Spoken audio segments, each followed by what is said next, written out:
आप सबको जय मसीह की। परमेश्वर में एक बार फिर से, प्रभु यीशु मसीह के पवित्र नाम में एक बार फिर से आपका स्वागत है। आज का जो ये मैसेज है, वास्तव में ये मैंने पहले रिकॉर्ड किया है और किसी कारणवश आज मैं लाइव आपके साथ नहीं जुड़ पाया हूँ।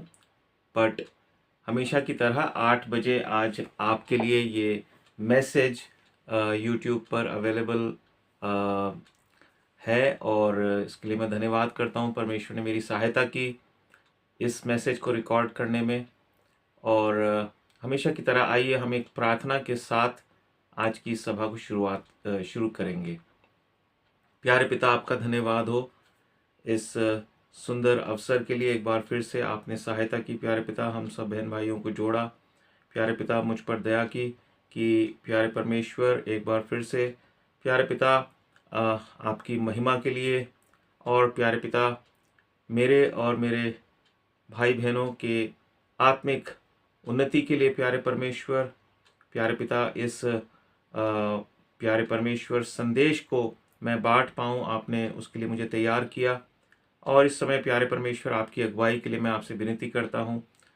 आगे के समय को आपके हाथों में सौंपता हूँ प्यारे पिता। जब गीतों के द्वारा आपकी आराधना हम करते हैं प्यारे परमेश्वर, इस गीत के द्वारा आप हम सबको आशीष दें। और प्यारे पिता जो वचन प्यारे परमेश्वर आज आपने दिया है प्यारे पिता मनन करने के लिए, उसके द्वारा हम सबसे बातें करें। सारा आदर महिमा आपको देते हुए धन्यवाद के साथ इस प्रार्थना को आपके चरणों में मेरे उद्धारकर्ता प्रभु यीशु मसीह के नाम से लाता हूँ। दया करके सुनिए और ग्रहण कीजिए, आमीन। सो परमेश्वर का धन्यवाद हो। आइए हम एक गीत गाएंगे, आओ प्यारो शरण मसीह की, वही तुम्हारा परमेश्वर है। आइए इस गीत को हम गाएंगे और उसके बाद हम परमेश्वर के वचन को सुनेंगे। आज का मैसेज भी थोड़ा कोशिश मैं करूंगा छोटा हो, पर जैसे परमेश्वर हमारी अगुवाई करता है। आइए हम इस गीत के द्वारा परमेश्वर की महिमा करें।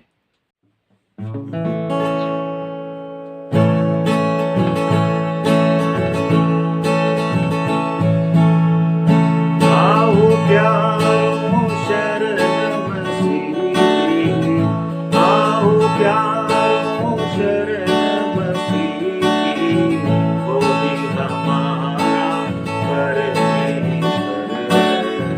वही हमारा परमेश्वर है।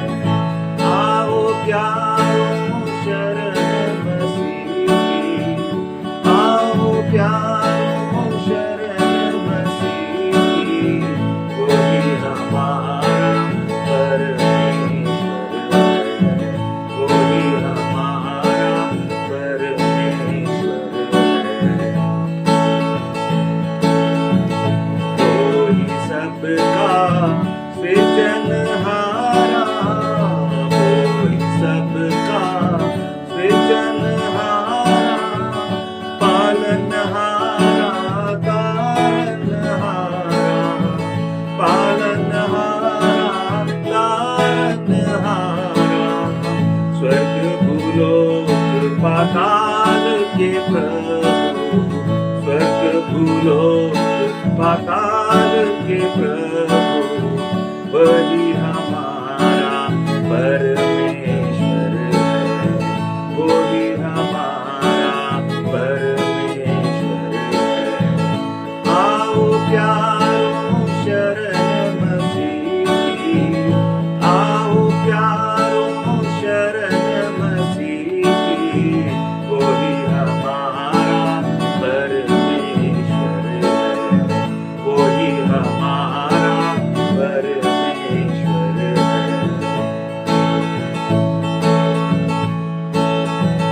आत्मा प्रेम दया पवित्र, आत्मा प्रेम दया पवित्र, शक्ति जीवन ज्योति शांति, शक्ति जीवन ज्योति शांति, और भी गुण महिमा दिखलाते, और भी गुण महिमा दिखलाते, वही हमारा परमेश्वर है, वही हमारा परमेश्वर है। आओ प्यारों शरण मसीह की, आओ प्यारों शरण मसीह की, वही हमारा परमेश्वर है, वही हमारा परमेश्वर है। स्वर्ग में महिमा इच्छा पूर्ण, स्वर्ग में महिमा इच्छा पूर्ण, होवे इस भूलोक के अंदर, होवे इस भूलोक के अंदर।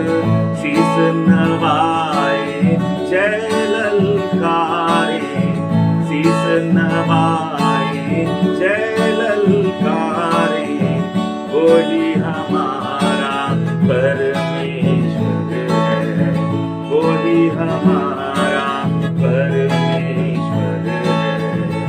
आओ प्यारों शरण मसीह की, आओ प्यारों शरण मसीह की, वही हमारा परमेश्वर है, वही हमारा परमेश्वर है।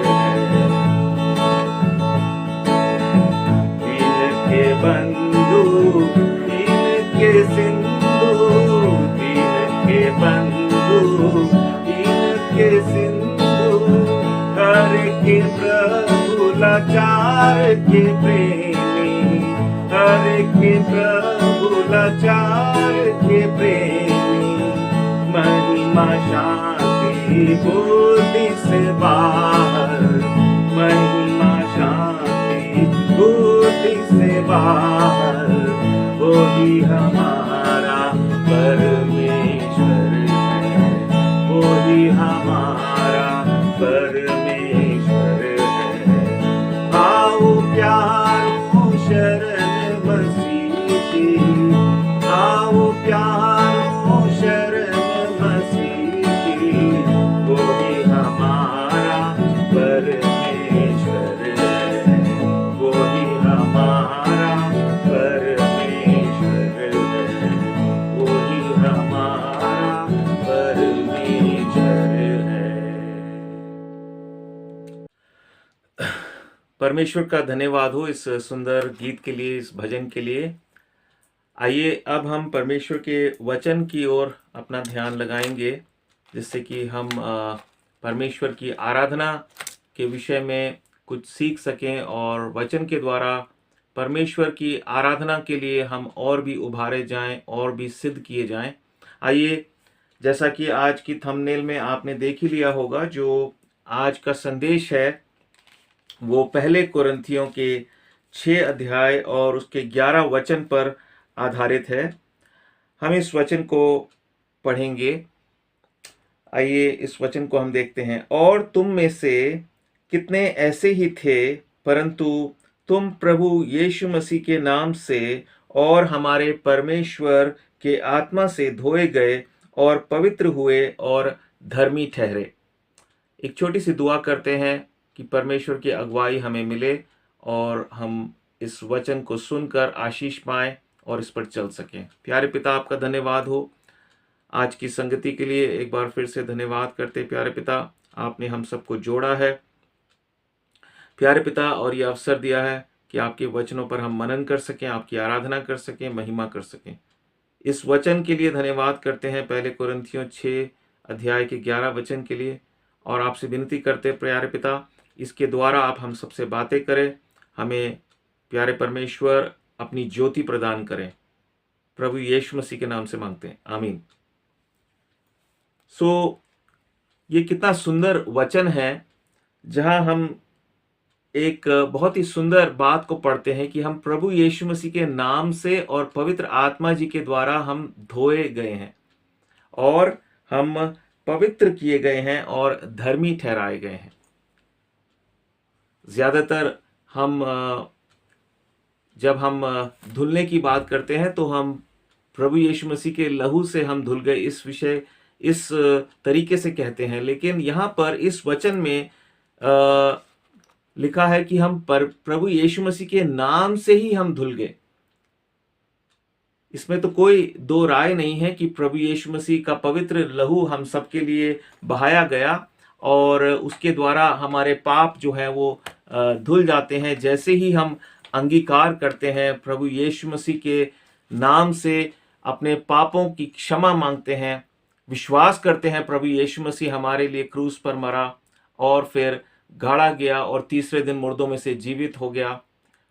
परमेश्वर के संपूर्ण वचन पर हम विश्वास करते हैं, क्रूस की कथा पर हम विश्वास करते हैं और मन फिराकर प्रभु यीशु मसीह का सच्चा हम अनुकरण करते हैं, तो हम धुल जाते हैं। और ये एक बार नहीं, ये बार बार हमारे जीवन में होता है।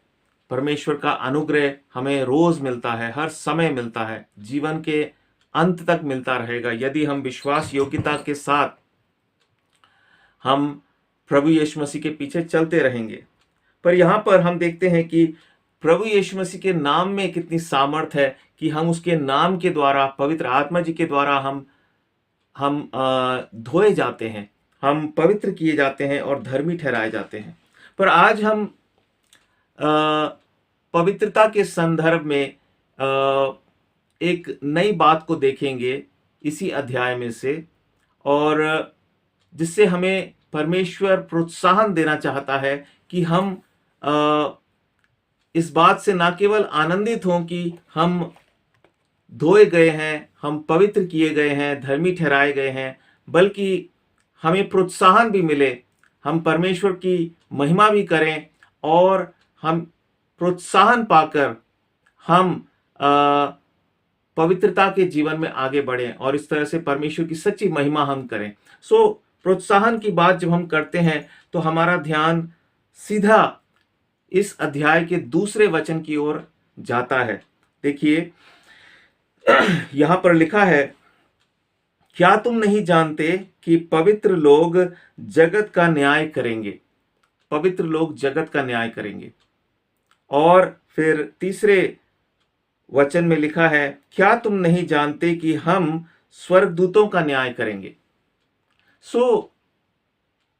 कितना बड़ा इंसेंटिव है, हम कह सकते हैं कितना बड़ा इनाम है, कितना बड़ा आदर है हम विश्वासियों के लिए जिन्हें परमेश्वर ने पवित्र किया है और जो अंतिम समय तक परमेश्वर के पास जब तक हम ना पहुंच जाएं अपने जीवन की यात्रा पूरी करके, तब तक जो पवित्रता में जीवन बिताते हैं उनके लिए कितना महान ये इनाम है, कितना बड़ा सौभाग्य है कि हमारे द्वारा परमेश्वर जगत का न्याय करने वाला है। हम न्यायाधीश, एक प्रकार से न्यायाधीश की कुर्सी पर बैठेंगे और हम अपना वक्तव्य देंगे, हम न्याय करेंगे और परमेश्वर हमारी राय लेगा और जो भी हमारी राय होगी परमेश्वर उसका बड़ा आदर करेगा, सम्मान करेगा।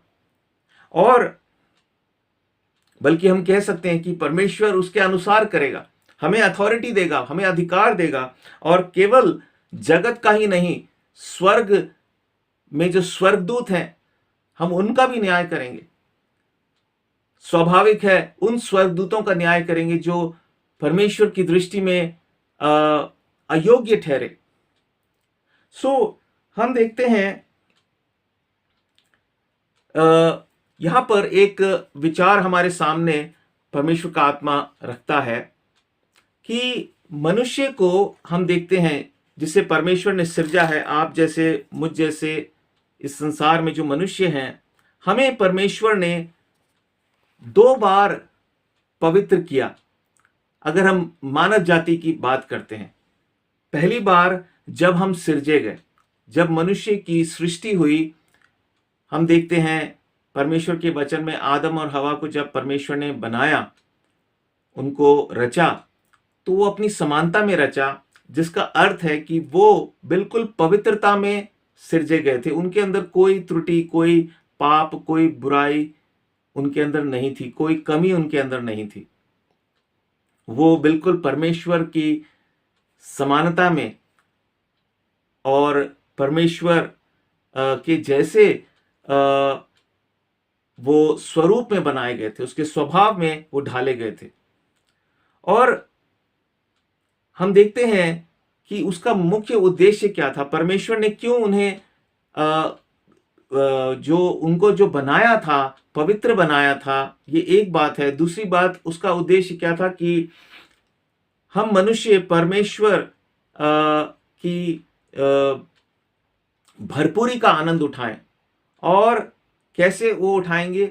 हमारी और उसकी संगति के द्वारा, परमेश्वर के साथ एक गहरी संगति के द्वारा, जो केवल गहरी संगति ही नहीं होगी बल्कि अनंत काल की होगी। हम परमेश्वर की भरपूरी का आनंद उठाएं, that we may enjoy the abundance of God. उसकी जो महिमा है उसका हम आनंद भोगें। ये उसका उद्देश्य था। और ये पहला वो मौका था जब परमेश्वर ने मनुष्य को एक प्रकार से हम कह सकते हैं पवित्र किया था। पवित्र, वो बना ही पवित्र था। हमारी सृष्टि ही पवित्रता में हुई थी। और अगर हम एक तरीके से देखें तो भले ही जब आदम और हवा पाप में गिर गए तो उसके बाद जो संपूर्ण मानव जाति है जिनकी उत्पत्ति आदम और हवा के द्वारा हुई, वो अब एक प्रकार से पाप में जन्म लेते हैं। और इस प्रकार से पवित्र शास्त्र कहता है कि सब ने पाप किया और सब परमेश्वर की महिमा से रहित हैं, क्योंकि पाप मनुष्य के अंदर वास करता है। जब से वो अपनी मां के गर्भ से ही हम पापी हैं। दाऊद राजा कहता है, मैं अपने मां के गर्भ से ही पापी हूं। ये एक बात है। लेकिन अगर हम इस बात पर विचार करें, जब एक बच्चा जन्म लेता है इस संसार में, उस समय उसने कोई पाप नहीं किया होता है। पाप का स्वभाव उसके अंदर है, लेकिन वो अपनी स्वेच्छा से कोई पाप नहीं कर रहा है। और एक प्रकार से उस समय वो पवित्र ही है। एक मायने में वो पवित्र है।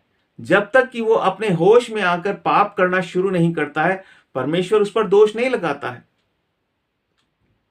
वो पापी जरूर है, क्योंकि वो एक पाप के बीच से आया है इस संसार में, लेकिन अभी वो पवित्र ही है।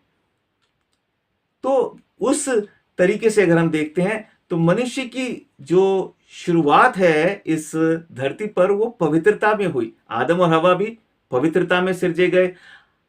हम भी जब इस दुनिया में आए उस समय एक प्रकार से हम पवित्र ही थे। इसलिए कई परमेश्वर के दासों के द्वारा भी इस बात को प्रकट किया गया है। और मेरा भी ये विश्वास है कि अगर कोई शिशु जिसे सही और गलत में अभी तक फर्क करना भी नहीं आया है, जो अभी जैसे कहते हैं कि उसकी बुद्धि का विकास भी नहीं हुआ है, वो सयाना नहीं हुआ है, अगर उस दिशा में इस संसार से चला जाता है तो संभव है परमेश्वर उसका न्याय नहीं करेगा, हालांकि वो पाप में जन्मा है। पर ये एक अलग विषय है, इस पे हम अभी चर्चा नहीं करेंगे गहराई से। दूसरी बार जब परमेश्वर ने हमें पवित्र किया है वो कब है?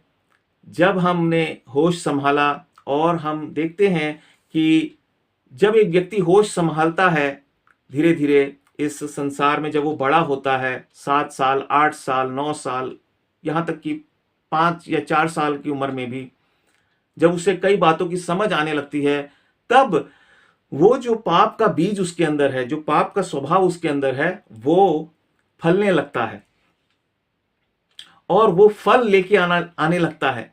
वो हम देखते हैं वो प्रकट होना शुरू हो जाता है उस बच्चे के जीवन से। वो झूठ बोलना शुरू कर देता है, वो गुस्सा करना शुरू कर देता है। वो कई बार छोटी उम्र में भी बच्चे कुछ गलत काम करने लगते हैं। और इस प्रकार से परमेश्वर, अब जब हम देखते हैं कि हम मनुष्य पाप में गिरे हुए हैं, तो परमेश्वर ने अपने पुत्र प्रभु यीशु मसीह को इस संसार में भेजा, जिसने हमारे पापों के लिए उसने एक प्रकार से सजा को भोगा, क्रूस पर मर के, क्रूस पर अपनी कुर्बानी देकर।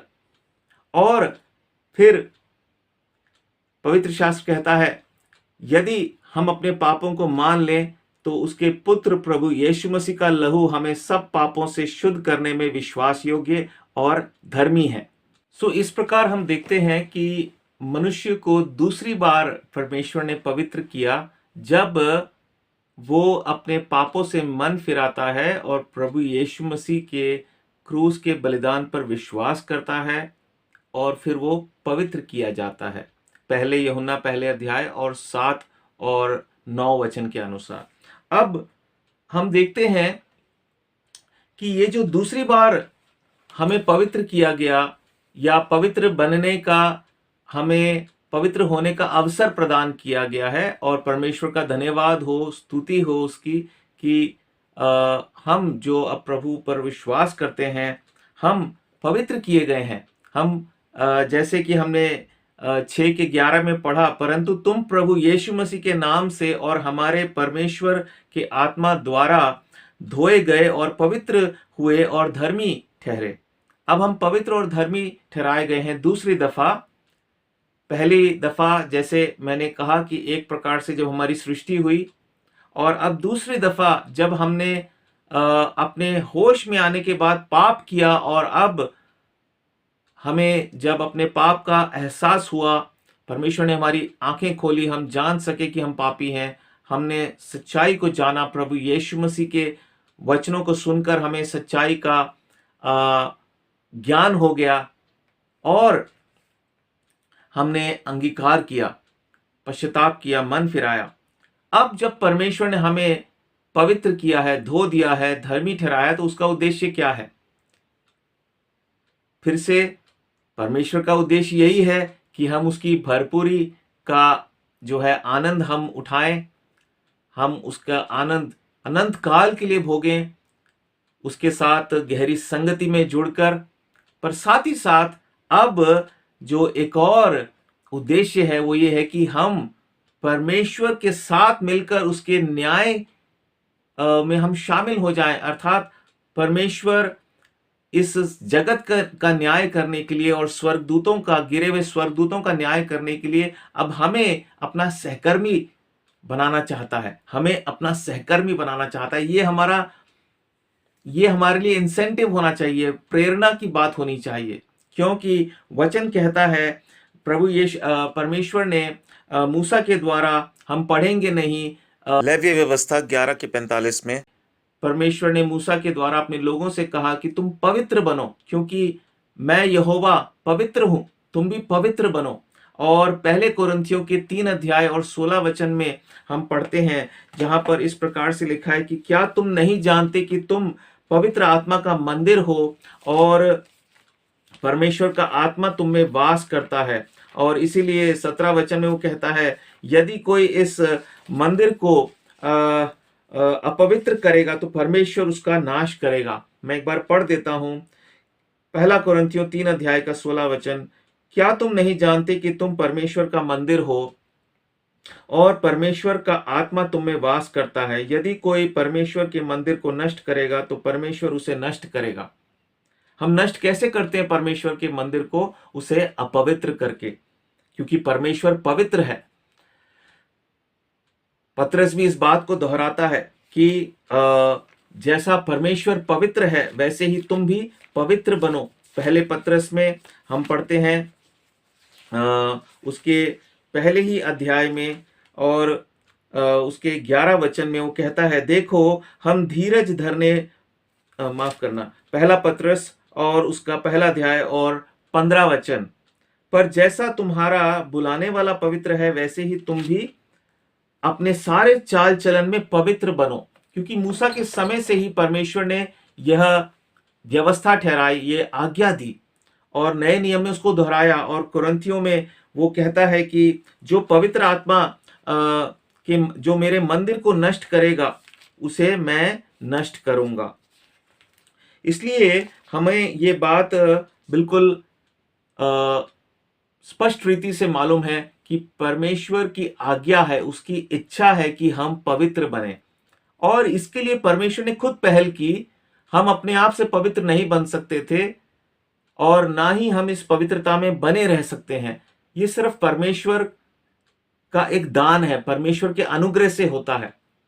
और उसके लिए हमें विश्वास से हमें वो कार्य करना होगा जिससे हमारा विश्वास जीवित साबित हो, सच्चा साबित हो और परमेश्वर हमें पवित्र ठहराए, परमेश्वर की दृष्टि में हम पवित्र ठहरें। इसीलिए यहाँ पे लिखा है, यदि कोई परमेश्वर के मंदिर को नष्ट करेगा तो परमेश्वर उसे नष्ट करेगा, क्योंकि परमेश्वर का मंदिर पवित्र है और वह तुम हो।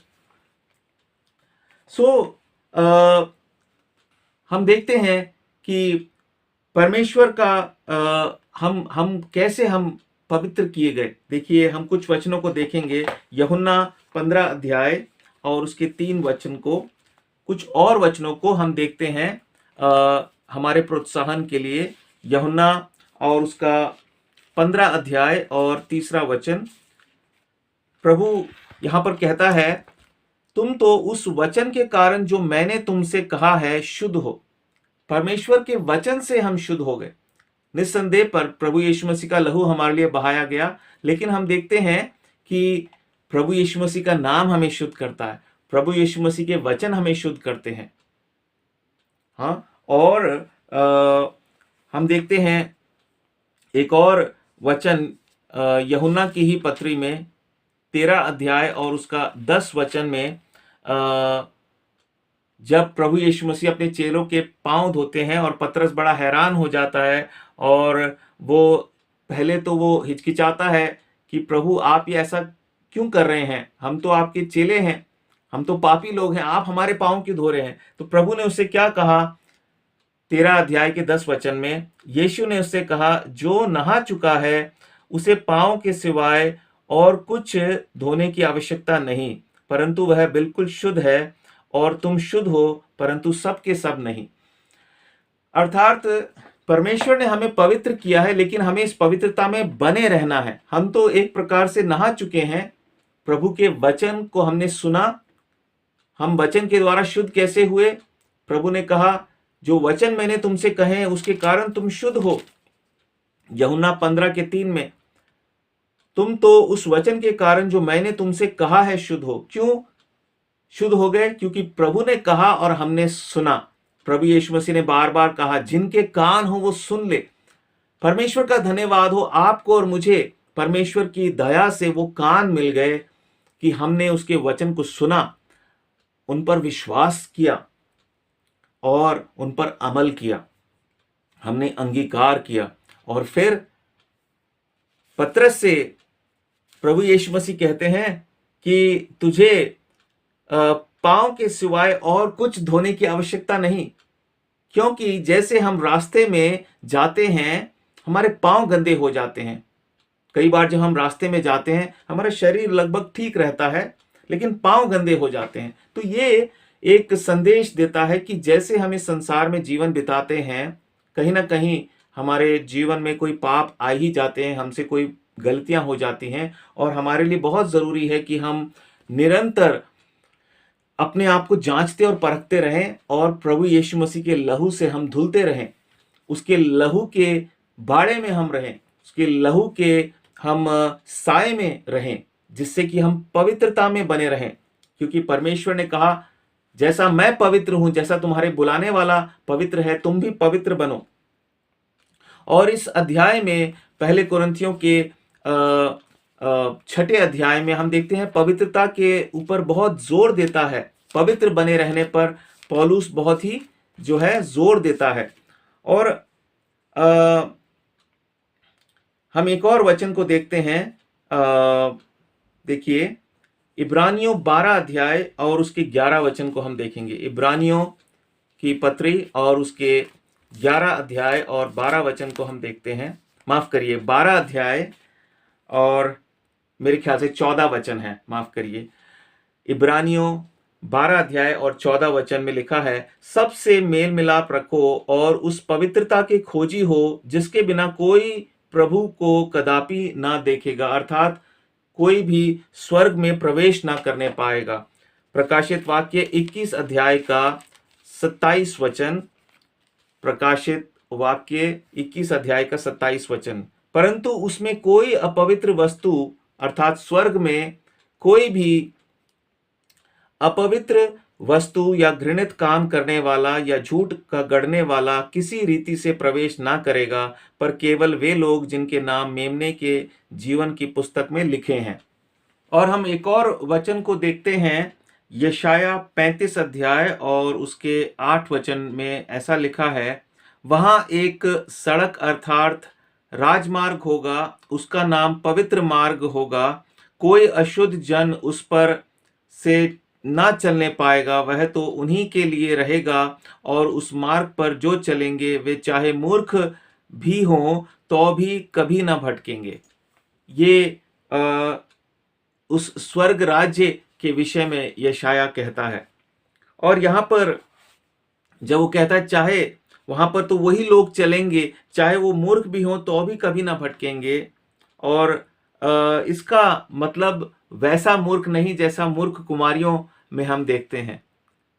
ये एक शब्द यहाँ पर मूर्ख शब्द उन लोगों के लिए इस्तेमाल किया गया जो भले ही बहुत ज्ञानी ना हो, जैसा कि पहले कुरिन्थियों के पहले अध्याय में लिखा है कि परमेश्वर ने जगत के मूर्खों को चुन लिया कि वे इस जगत के ज्ञानवानों को लज्जित करे, जो अपने ज्ञान के द्वारा भी परमेश्वर को समझने में वो सक्षम नहीं रहे, और उन्होंने अपने ज्ञान के बल पर सिर्फ धोखा ही खाया। देखिए पहले कुरिन्थियों के पहले अध्याय और उसके हम पढ़ते हैं पहले कुरिन्थियों के पहले अध्याय में ही हम देखते हैं 27 वचन में, परंतु परमेश्वर ने जगत के मूर्खों को चुन लिया है कि ज्ञानवानों को लज्जित करे, और परमेश्वर ने जगत के निर्बलों को चुन लिया है कि बलवानों को लज्जित करे। सो यहाँ पर ऐसे भी मूर्ख लोग अगर होंगे वो भी वहां पर चल पाएंगे, उस राजमार्ग पर प्रभु यीशु परमेश्वर के स्वर्गीय राज्य में प्रवेश कर पाएंगे, लेकिन अपवित्र लोग नहीं प्रवेश कर पाएंगे, कोई अशुद्ध जन उस पर ना चलने पाएगा। सो इन वचनों के द्वारा प्रिय भाई और बहनों हमें एक चेतावनी भी है पर एक प्रेरणा भी है। जब हम देखते हैं प्रकाशित वाक्य में हमने पढ़ा कि किस प्रकार के लोग होंगे जो वहां पे प्रवेश नहीं कर सकते, उसमें झूठ के गढ़ने वाले होंगे, घृणित काम करने वाले होंगे वहां पर ऐसे लोग प्रवेश नहीं कर सकते हैं। 21 अध्याय प्रकाशित वाक्य के 8 वचन में भी हम पढ़ते हैं, परंतु डरपोकों, अविश्वासियों और घिनौनों, हत्यारों और व्यभिचारियों, टोन्हों और मूर्ति पूजकों सब झूठों का भाग उस झील में मिलेगा जो आग और गंधक से जलती रहती है, यह दूसरी मृत्यु है। अर्थात ऐसे लोगों की स्वर्ग में कोई जगह नहीं है, वो वहां प्रवेश ही नहीं कर सकते। ऐसे कार्यों को करने वाले लोग क्या है, अपवित्र हैं। और पहले कुरिन्थियों के 6 अध्याय में भी जिसे हमने आज देखा है, वहां पर भी वो आगे देखते हैं 6 अध्याय में वो कहता है 8 वचन में, परंतु तुम तो स्वयं अन्याय करते और हानि पहुंचाते हो, और वह भी भाइयों को। क्या तुम नहीं जानते कि अन्यायी लोग परमेश्वर के राज्य के वारिस ना होंगे? धोखा ना खाओ, ना वैश्यगामी, ना मूर्ति पूजक, ना परिस्त्रीगामी, ना लुच्चे, ना पुरुषगामी, ना चोर, ना लोभी, ना पियक्कड़, ना गाली देने वाले, ना अंधेर करने वाले परमेश्वर के राज्य के वारिस होंगे। हमें से बहुत से विश्वासी भाई बहन ये कहेंगे कि ना हम वैश्यगामी हैं, ना मूर्ति पूजक हैं, और ना ही ऐसे कोई बहुत सारे भयानक पाप जिसके विषय में हम पढ़ते हैं वो हमारे जीवन में है। पर भाइयों के साथ अन्याय करने के बारे में क्या, सहविश्वासियों के साथ अन्याय करने के बारे में क्या, अपशब्द कहने के बारे में क्या, यहां तक तो कई बार विश्वासी गिर ही पड़ते हैं। और अंधेर करने के बारे में क्या, ऐसे लोग भी परमेश्वर के राज्य के वारिस ना होंगे। और फिर हम देखते हैं 12 वचन में वो कहता है, पहले कुरिन्थियों के 6 अध्याय और 12 वचन में, सब वस्तुएं मेरे लिए उचित तो हैं, परंतु सब वस्तुएं लाभ की नहीं। सब वस्तुएं मेरे लिए उचित हैं, परंतु मैं किसी बात के अधीन न होऊंगा। यहां पर पौलुस एक प्रकार से समझाता है कि हम इस जीवन में बहुत सी बातों को हम उचित समझते हैं। हम कहते हैं ठीक है, इसमें तो कोई रोक टोक नहीं है, आ, मैं कोई भी काम कर सकता हूँ, कोई भी नौकरी कर सकता हूँ, मुझे तो परिश्रम करना है, मुझे रोजी रोटी कमानी है। लेकिन हो सकता है उस काम के द्वारा परमेश्वर को महिमा नहीं मिल रही, हो सकता है उस काम के द्वारा आप परमेश्वर के लिए समय नहीं निकाल पा रहे, इसलिए वो आपके लाभ की नहीं है। एक प्रकार से इस वचन को हम इस तरीके से समझ सकते हैं कि जरूरी नहीं कि जिसे हम उचित समझें वो परमेश्वर की दृष्टि में उचित है। कई बार हम परमेश्वर के वचन को एक जैसे कि कानून की किताब होती है उसकी तरह इस्तेमाल करते हैं। हम कोई कोई बहाना निकालने की कोशिश करते हैं कि हाँ, ये वचन तो मुझे इजाजत देता है कि मैं ये काम कर लूं, लेकिन हम ये नहीं सोचते, हम परमेश्वर के अधीन होकर ये समझने की कोशिश नहीं करते, परमेश्वर से पूछने की कोशिश नहीं करते कि वास्तव में वो चीज हमारे लिए उचित है भी या नहीं। और इस प्रकार से ऐसी बातों के द्वारा भी हम धीरे धीरे अपवित्रता की ओर जाते हैं। पर प्रिय भाई और बहनों, परमेश्वर हमें उत्साहित करना चाहता है, हमें याद दिलाना चाहता है कि हमें कितना आभारी होना चाहिए कि परमेश्वर ने हमें अपने पुत्र के द्वारा, उसके नाम के द्वारा हम पवित्र हुए हैं, पवित्र आत्मा जी के द्वारा हम धोए गए हैं, हम धर्मी ठहराए गए हैं। और कितनी बड़ी हमारे लिए एक आदर की बात है कि हम न्याय करेंगे जगत के लोगों का। देखिए, एक वचन को हम पढ़ते हैं मत्ती और उसके 12 अध्याय में, मत्ती के 12 अध्याय में, और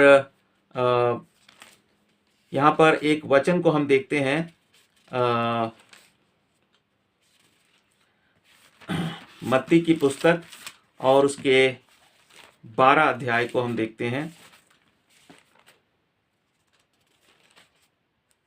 और 38 वचन से मैं पढ़ूंगा। इस पर कुछ शास्त्रियों और फरीसियों ने उससे कहा, हे गुरु, हम तुझसे एक चिन्ह देखना चाहते हैं। उसने उन्हें उत्तर दिया, इस युग के बुरे और व्यभिचारी लोग चिन्ह ढूंढते हैं, परंतु योना भविष्यद्वक्ता के चिन्ह को छोड़ कोई और चिन्ह उनको ना दिया जाएगा। योना 3 रात दिन जल जंतु के पेट में रहा, वैसे ही मनुष्य का पुत्र 3 रात दिन पृथ्वी के भीतर रहेगा। नीनवे के लोग न्याय के दिन इस युग के लोगों के साथ उठकर उन्हें दोषी ठहराएंगे, क्योंकि उन्होंने योना का प्रचार सुनकर मन फिराया। और देखो, यहाँ वह है जो योना से भी बड़ा है। दक्षिण की रानी न्याय के दिन इस युग के लोगों के साथ उठकर उन्हें दोषी ठहराएगी, क्योंकि वह सुलेमान का ज्ञान सुनने के लिए पृथ्वी के छोर से आई। और देखो, यहाँ वह है जो सुलेमान से भी बड़ा है। ना केवल ये वचन अविश्वासियों के लिए चेतावनी है, लेकिन विश्वासियों में भी, जो लोग अब विश्वास करने के बाद अगर हम प्रभु की डांट को नहीं सुनते, उसकी चेतावनियों को नहीं सुनते हैं, तो हम भी दोषी ठहराए जाएंगे और हमारा भी न्याय होगा।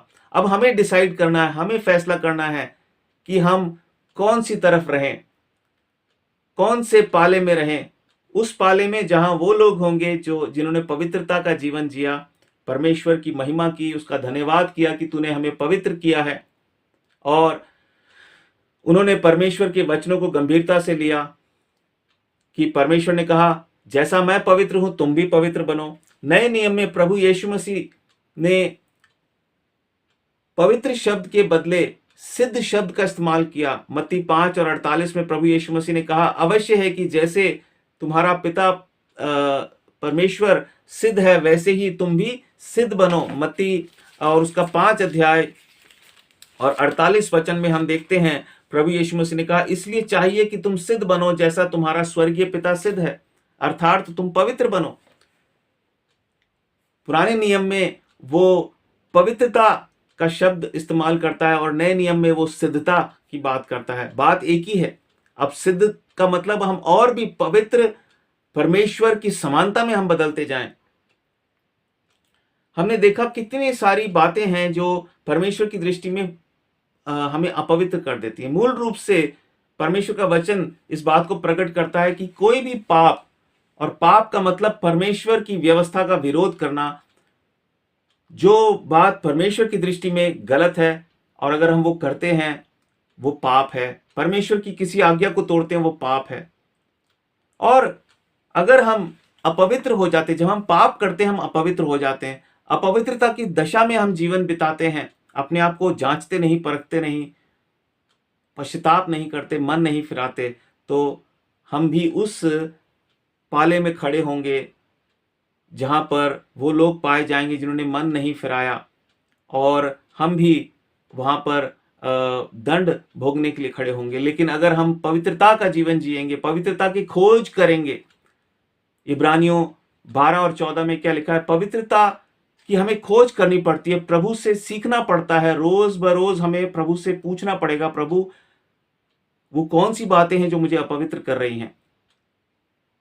हमें दाऊद की तरह भजन 139 के 24 वचन में जैसे वो कहता है कि मुझ में देख कहीं मुझ में कोई बुरी चाल चलन है कि नहीं, और हमें हमें अपने जीवन को हमें देखना होगा कहां पर हम कोई चूक कर रहे हैं, कैसे हम पवित्र बने, हमारे वर्तमान परिस्थितियों में कैसे हम पवित्रता का जीवन हम बिताएं। ये हमें परमेश्वर से सीखने की पूछने की जरूरत है। परमेश्वर कहता है उसे खोजो, पवित्रता को तुम खोजो। और इसलिए हमारे लिए अब ये चुनने की बात है कि क्या हम इस बात से आनंदित हो और प्रेरणा लेकर कि हमें तो परमेश्वर कहता है कि तुम लोग न्याय करोगे, जगत का न्याय करोगे, स्वर्गदूतों का न्याय करोगे। और इसीलिए पहले कुरिन्थियों के 6 अध्याय के अंत में वो व्यभिचार के विरुद्ध चेतावनी देता है कि परमेश्वर ने हमें व्यभिचार के लिए नहीं, ये जो शरीर है हमें व्यभिचार के लिए नहीं बल्कि प्रभु के लिए है, और प्रभु हमारे शरीर के लिए है। प्रभु ने ये शरीर क्यों बनाया है? अपने लिए बनाया है कि वो आके इस शरीर में रह सके। इसलिए वो 18 वचन में पहले कुरिन्थियों 6 और उसके 18 में कहता है व्यभिचार से बचे रहो। व्यभिचार करने वाला अपने ही देह के विरुद्ध पाप करता है। फिर वो 19 वचन में कहता है तुम अपने नहीं हो, तुम मोल लिए गए हो। इसलिए हमारी ड्यूटी है, अब हम अपने नहीं हैं, हम परमेश्वर के हो गए, और परमेश्वर की कोई भी चीज अपवित्र नहीं हो सकती। हमारे लिए अब हमारा इम्तिहान, हमारी परीक्षा ये है कि जो चीज परमेश्वर ने हमें दी, अब हम अपने नहीं हैं। एक तरीके से हम तो बिके हुए थे पाप के हाथों। रोमियो 7 के 14 में वो कहता है हम पाप के हाथ बिके हुए हैं। अब हम, परमेश्वर ने हमें खरीद लिया, शैतान से खरीद लिया, अपना लहू बहाकर हमें खरीद लिया है। हम अपने नहीं, परमेश्वर के हैं। जो परमेश्वर का है वो पवित्र होना चाहिए। हमारी जिम्मेवारी है कि हम पवित्रता का जीवन बिताएं। ये कठिन है लेकिन परमेश्वर के द्वारा ये संभव है। उसके नाम से हम पवित्र होते हैं, उसके वचन से हम पवित्र होते हैं, उसके लहू से धुलकर हम पवित्र होते हैं। और पवित्रता से शोभायमान होकर जब हम उसकी आराधना करते हैं, भजन 29 और उसके 2 वचन में लिखा है, पवित्रता से शोभायमान होकर उसकी महिमा करो, उसको दंडवत करो। ऐसी आराधना परमेश्वर को भाती है। अंत में कुलुसियों की पत्री और उसके 3 अध्याय और उसके 12 वचन से हम पढ़कर आगे के कुछ वचनों को हम अंत करेंगे। यहां इस तरह से लिखा है, इसलिए परमेश्वर के चुने हुओं के समान जो पवित्र और प्रिय हैं, बड़ी करुणा और भलाई और दीनता और नम्रता और सहनशीलता धारण करो। और यदि किसी को किसी पर दोष देने का कोई कारण हो तो एक दूसरे की सह लो, और एक दूसरे के अपराध क्षमा करो। जैसे प्रभु ने तुम्हारे अपराध क्षमा किए वैसे ही तुम भी करो। इन सब के ऊपर प्रेम को, जो सिद्धता का कटिबंध है, बांध लो। मसीह की शांति, जिसके लिए तुम एक देह होकर बुलाए भी गए हो, तुम्हारे हृदय में राज्य करे और तुम धन्यवादी बने रहो। मसीह के वचन को अपने हृदय में अधिकाई से बसने दो, और सिद्ध ज्ञान सहित एक दूसरे को सिखाओ और चिताओ, और अपने मन में अनुग्रह के साथ परमेश्वर के लिए भजन और स्तुति गान और आत्मिक गीत गाओ। वचन में या काम में जो कुछ भी करो सब प्रभु यीशु मसीह के नाम से करो और उसके द्वारा परमेश्वर पिता का धन्यवाद करो।